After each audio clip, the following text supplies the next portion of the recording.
কোন এক গোয়ালিনী এক পণ্ডিতের বাড়িতে নিত্য দুধ দিতে যেতেন। তো গোয়ালিনীর বাড়ি থেকে পণ্ডিতের বাড়িতে যেতে গেলে একটা ছোট্ট নদী পার হয়ে যেত, নৌকো করে পার হতেন।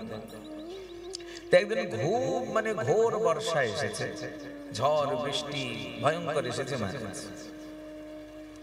তো গোয়ালিনী দেখলেন আজকে তো যাওয়ার কোনো উপায় নাই।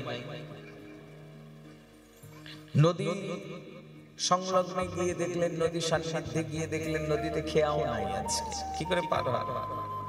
তো পণ্ডিতের বাড়িতে রোজ যেতেন, তো পণ্ডিতরা শাস্ত্র চর্চা করতেন, কখনো কখনো বসে বসে গোয়ালিনী শুনতেন।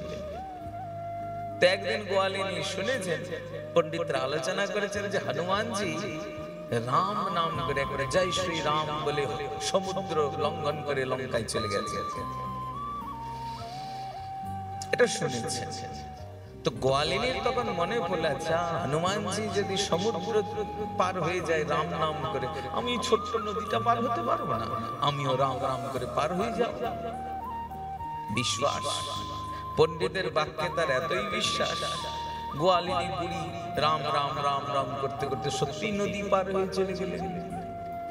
এবার নদী পার হয়ে গিয়ে এবার দুধ যখন দিলেন, পণ্ডিত বলছেন, ওমা এই বুড়ি আজকে কি করে এলো?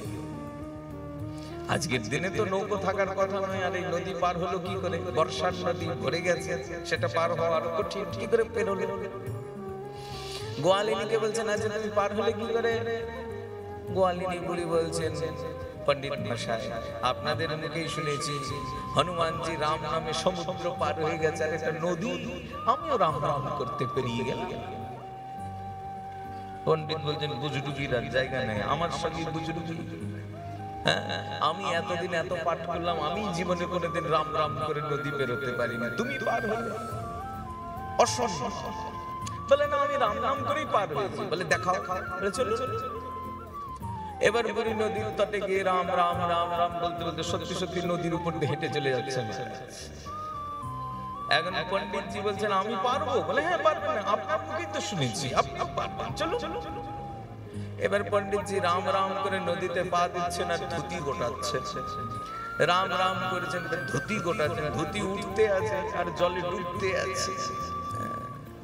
এবার বুড়ি পেছন থেকে তাকিয়ে বলছেন, পণ্ডিত রাম নাম করে নদী যখন পার হবে তখন রামের হাতেই ধুতিটাও ছেড়ে দাও, নিজের হাতে ধুতি রেখে রাম নামে নদী পার হওয়া যায় না।